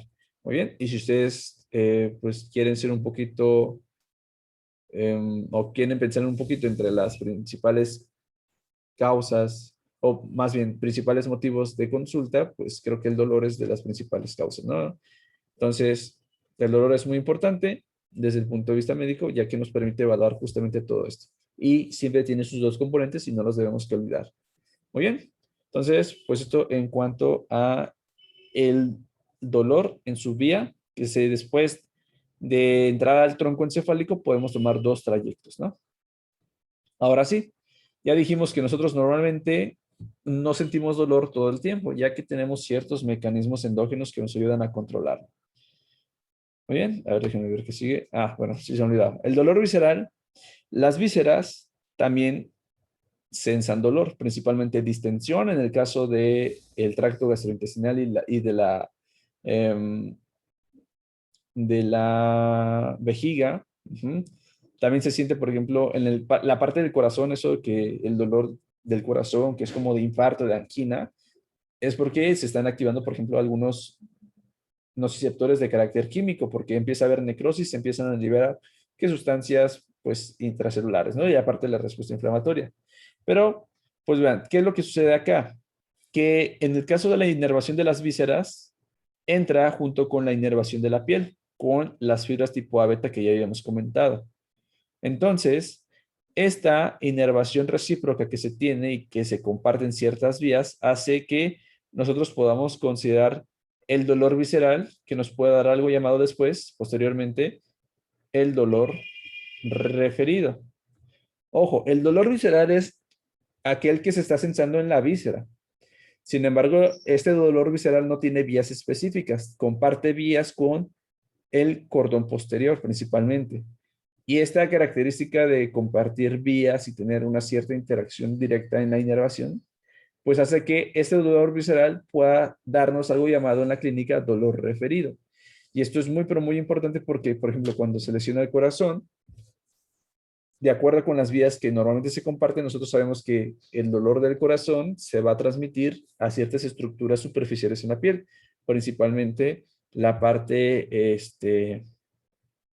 anterior, o sea, la parte precordial anterior, la parte del brazo izquierdo, la parte del cuello en la región izquierda, incluso se puede ir hacia la parte del epigastrio, ¿no?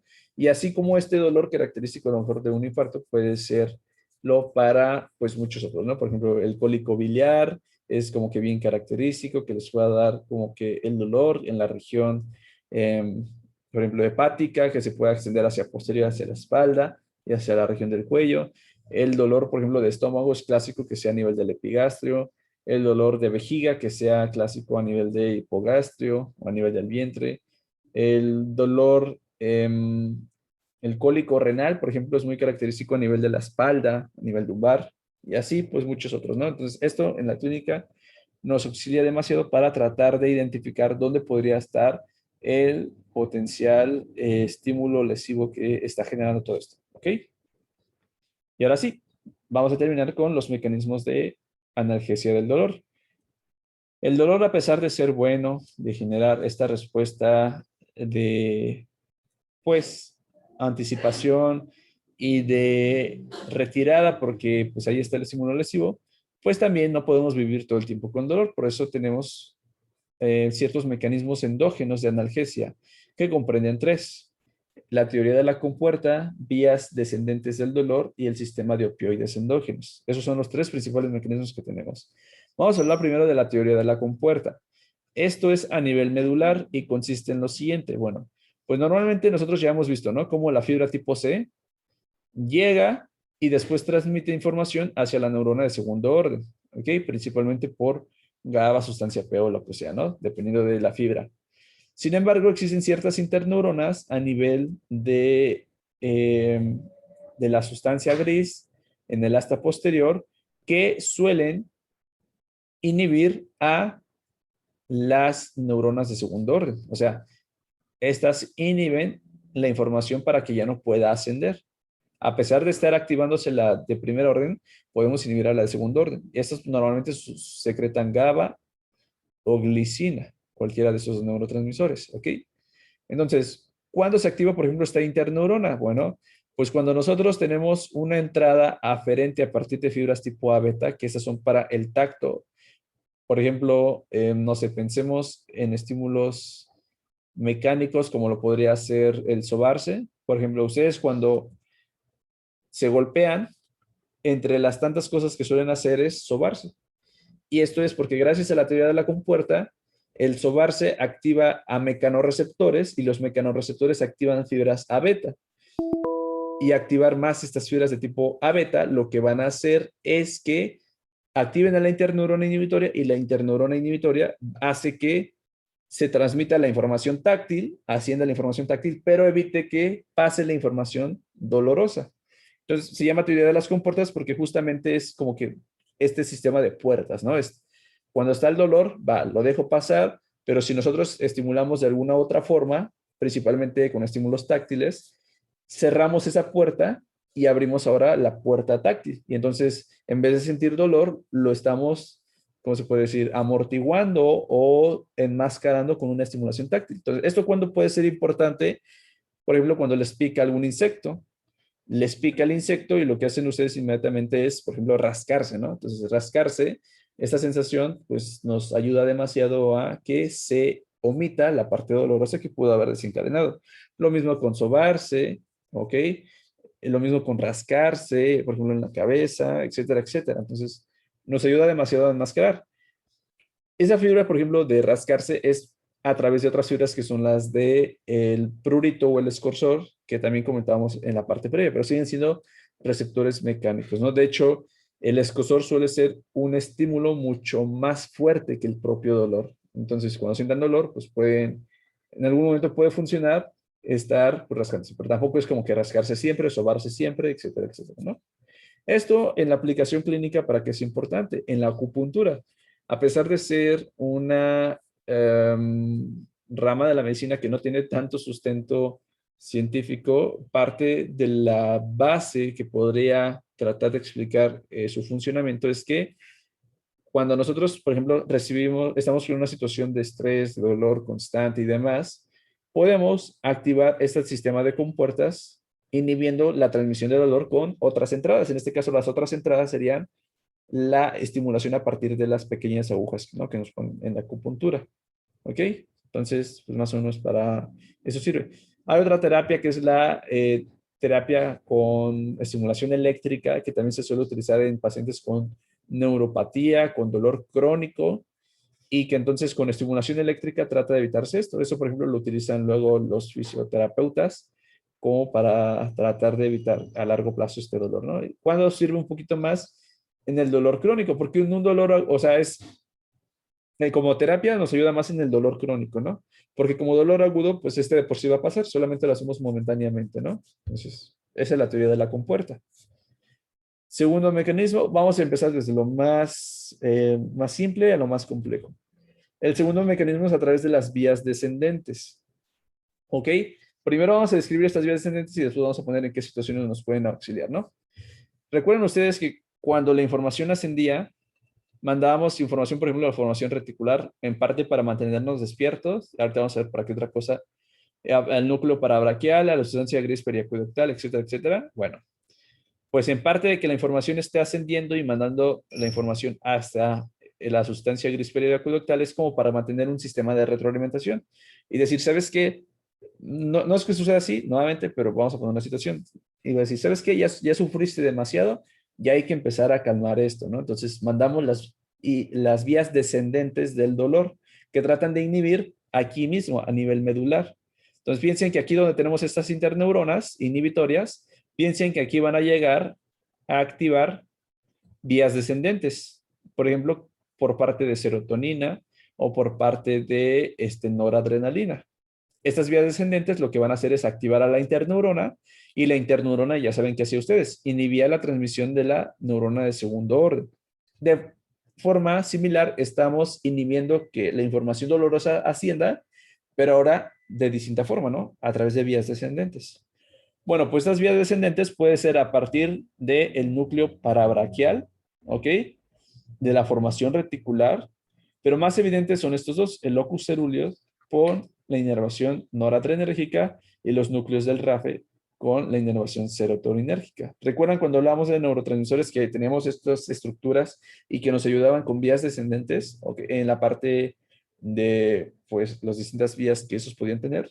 Pues bueno, parte de esas vías eran justamente para modular el dolor. Entonces, ¿qué es lo que van a hacer? Llegan al cuerno posterior de la médula espinal, a la sustancia gris, y vamos a activar o vamos a estimular a las interneuronas inhibitorias. Y esa interneurona inhibitoria lo que va a hacer es que la información siga ascendiendo. La pregunta ahora sería, ya sabemos cómo se va a hacer esto. La pregunta ahora sería, ¿quién coordina la activación de todos estos centros de vías descendentes? La respuesta es la sustancia gris periacueductal. Entonces, la sustancia gris funciona como funciona de dos formas. La primera es que nos ayuda a este sistema de retroalimentación, ¿no? Porque aquí directamente yo puedo mandar información dolorosa ascendente. Pero la segunda es que esta puede ser diana de centros superiores, a nivel, por ejemplo, del hipotálamo, a nivel de la amígdala y en general de la corteza límbica, en la corteza cingulada de la ínsula, donde normalmente tenemos el componente consciente de esta parte de las emociones y las experiencias, ¿no? Entonces, ¿cuándo es evidente esto? Por ejemplo, en ciertas situaciones, hay voy a poner varios ejemplos, ¿no? Hay cierta evidencia de que, yo creo que conocen lo que es, por ejemplo, un placebo, ¿no? Bueno, hay ciertos estudios que demuestran que el consumir un placebo, es decir, una sustancia inocua con finalidad terapéutica, pues hizo que las personas disminuyeran su dolor, ¿ok? En algunos casos, pues de forma al 100%, en otros, pues sí disminuyó. Pero pues esa sustancia realmente no era nada. La mayoría de veces, casi siempre se utiliza como que una inyección, te dicen que va a hacer algo, pero es solución salina, ¿no? Y ya, no pasó nada. Entonces, ¿cómo se explican ustedes que esta respuesta descendente pueda estar relacionada? Y la respuesta es que el efecto placebo que se genera a nivel de la corteza, donde tú dices, ah, ¿sabes qué? Me está haciendo algo, me inyecté algo, me está haciendo bien. La verdad es que disminuye el dolor, sí, porque estimulamos a la sustancia gris periaculectal, pero por control superior. Entonces, mucho ojo con este efecto placebo. ¿Cuándo más puede ser esto? En niños es muy, pero muy, muy común. Cuando te cantan el sana, sana, a veces pues, sí quita el dolor, pero porque tenemos este efecto como pseudo placebo, ¿no? Por las conexiones superiores, que de repente te llegaron más las influencias emocionales positivas por parte del sistema límbico, ¿ok? Cuando es evidente esto, por ejemplo, en personas que suelen ser como que positivas, optimistas, que suelen reír mucho y con esta parte de un buen ambiente emocional, pues las experiencias dolorosas suelen ser menos evidentes que en otras personas que ya de por sí tienen predisposición a la depresión y demás. Pues bueno, pues esta parte de que sabes que estás muy activo, sabes que hay que echarle serotonina, hay que echarle dopamina, hay que echarle noradrenalina, todos los que nos favorecen el estado de un buen estado de ánimo, pues si se dan cuenta son mismos neurotransmisores que participan en las vías descendentes. Entonces, eso también influye mucho, ¿no? Y muchas otras más. Por ejemplo, otra cosa podría ser ese dolor que tienes y tú dices, ¿sabes qué? No voy a pensar en el dolor porque entre más piense, pues más lo voy a sentir. Entonces, si te pones a hacer alguna otra cosa que ponga a trabajar tu mente o más bien que ponga a centrar tu mente en otro aspecto, puede hacer lo mismo por esta inhibición de vías descendentes. Entonces, vean pues, lo importante que puede ser. ¿Ok? Entonces, esas son las vías descendentes. Ahora la pregunta sería, ¿por qué la sustancia gris periacuectal puede modular todo esto? Y la tercera parte es que tenemos un sistema de opioides endógenos. Entonces, ciertas estructuras que justamente ya mencionamos, como es la sustancia gris periacuectal, algunas regiones de la formación reticular, algunas regiones del hipotálamo y algunas regiones de la médula a nivel de estas neuronas inhibitorias, producen ciertas sustancias que disminuyen el dolor porque generan una inervación mm, inhibitoria. Y esos son los opioides endógenos. Se llaman opioides porque comparten cierta relación con el opio, esa sustancia que se encuentra en el ambiente, derivada de la amapola, ¿verdad? Que nos ayuda a disminuir la sensación del dolor y que incluso se ha utilizado como droga, ¿verdad? Bueno, pues hay ciertas sustancias que nosotros producimos dentro del cuerpo y que son los opioides endógenos. Se clasifican a grandes rasgos en tres grupos. Las endorfinas, ¿ok? Las dinorfinas y las encefalinas, ¿ok? Todos estos tienen como derivados varias hormonas precursoras, como por ejemplo la prepropionmelanorcortina, esa que nos da una hormona que es la CTH, que controla toda la vía del estrés, también nos va a dar la beta endorfina, la gamma lipotrofina, que nos ayudan a mantener la parte del dolor. Y esto, por ejemplo, es importante que, por ejemplo, en situaciones de estrés, aparte de generar toda esta parte del cortisol y demás, en situaciones de estrés yo puedo generar incluso esta parte de péptidos opioides endógenos que me ayudan a tratar de calmar, tratar de amortiguar toda esa. Si bien no es un estímulo doloroso, me ayuda a modular. Entonces, este sistema de opioides endógenos no solamente está implicado en disminuir la transmisión del dolor, también está implicado en otras situaciones, como en esta parte. Está implicado también en componentes de respuesta, eh, de la respuesta conductual a las motivaciones, a las conductas de recompensa. Por ejemplo, eso es evidente en la intoxicación con opioides, que nos pueden dar la parte de hacernos dependientes de esa sustancia, o incluso si la dosis es muy elevada, generar paro respiratorio, ya que hay receptores que se encuentran en el centro respiratorio a nivel del bulbo y que si nosotros inhibimos de más, pues prácticamente paramos a todo nuestro centro respiratorio. Entonces, pues mucho cuidado con esto, ¿no? Pero algo nos dice que, pues para que esos fármacos hagan efecto en nuestro cuerpo, nosotros tenemos receptores bien específicos, ¿no? Y esos receptores son tres: los receptores D, los receptores M y los receptores K, o también los receptores delta, los mu y los kappa. Y vean que, por ejemplo, acá, esos pueden ser más específicos para ciertos péptidos endógenos. Por ejemplo, los más abundantemente conocidos y también inhibitorios son los tipo mu o mor. Esos son muy sensibles a las beta endorfinas, que son como que los más potentes, aunque tenemos las encefalinas y las dinorfinas, ¿no?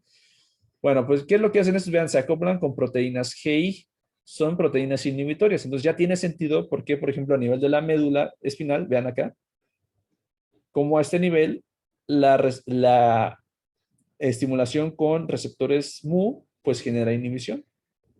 Y esto mismo sucede a nivel de la sustancia gris periacuoctal y a nivel del hipotálamo en la región periventricular. ¿Muy bien? Y ya, nada más como para poner acá y finalizar, vean que esos mismos receptores y estas mismas péptidos endógenos, pues pueden producir otras respuestas. Por ejemplo, todos producen analgesia, sí, pero vean, otros producen depresión cardiovascular, otros producen depresión respiratoria, ¿ok? Otros producen diuresis, y a nivel de tracto gastrointestinal, otros pueden producir constipación y disminución del peristaltismo. Entonces, pues de aquí la importancia de estos. Hay fármacos que se sintetizan, ¿verdad? Para que puedan interactuar a ese nivel. Y a eso se les llaman los opioides, ¿no? Y son fármacos que se utilizan para tratar el dolor cuando ya no sirven los AINES. Y entonces tenemos opioides débiles, como lo es el tramadol. De hecho, si tienen algún conocido que tenga un dolor crónico, casi siempre dan tramadol con paracetamol. En ciertas circunstancias donde el dolor ya de plano es muy incapacitante, se puede dar un opioide de mayor intensidad, como lo es la morfina, ¿ok? La oxicodona, etcétera, todos esos. Pero el problema es que suelen generar dependencia o si te intoxicas, puedes incluso morir, ¿no? El problema entonces es que esos necesitan ser recetados por algún especialista. No, ni un médico general puede hacerlo. Y ya, es como que lo que tenemos en cuanto a la sesión. A manera de resumen, la temperatura y el dolor toman otra vía de transmisión, es mucho más específica. En el caso de la temperatura tenemos distintos rangos que podemos censar de temperatura y que esos receptores específicos pueden responder incluso a sustancias químicas específicas que al ingresar a nuestro cuerpo pues nos pueden dar esa experiencia térmica característica, ¿no? En el caso del dolor, pueden ser distintos estímulos que generen el dolor, ¿ok? Sin embargo, a grandes rasgos podemos clasificarlos como un dolor rápido y un dolor lento, ¿ok? La importancia de esto es que el dolor rápido tiene un componente consciente discriminativo y el dolor lento tiende a generar sufrimiento y ciertas conductas específicas porque la vía es distinta, ¿ok? Y pues ya, para tratar de compensar esta parte del dolor, nuestro propio cuerpo tiene mecanismos que tratan de evitarlo, que son los mecanismos endógenos de analgesia y son tres. La teoría de la compuerta a nivel medular, con otro estímulo táctil, podemos inhibirlo. Las vías descendentes del dolor, ¿ok? Principalmente por noradrenalina y serotonina, con estructuras de tronco encefálico, que nos ayudan con esa parte de cuando tengo un efecto placebo, cuando tengo un efecto emotivo, cuando tengo una parte de inatención, también puede funcionar. Y por último, nuestro sistema opioide endógeno, que este realmente es quien coordina la mayoría de estas dos regulaciones previas y que son importantes en la clínica, ya que nosotros en nuestro arsenal de fármacos que tenemos, pues bueno, esos fármacos tienen la capacidad de unirse a los receptores de estos opioides endógenos y por lo tanto generar una respuesta antianalgésica. Muy bien. Les dejo la bibliografía, que es la misma, y pues eso sería todo por el día de hoy. No sé si tengan alguna duda.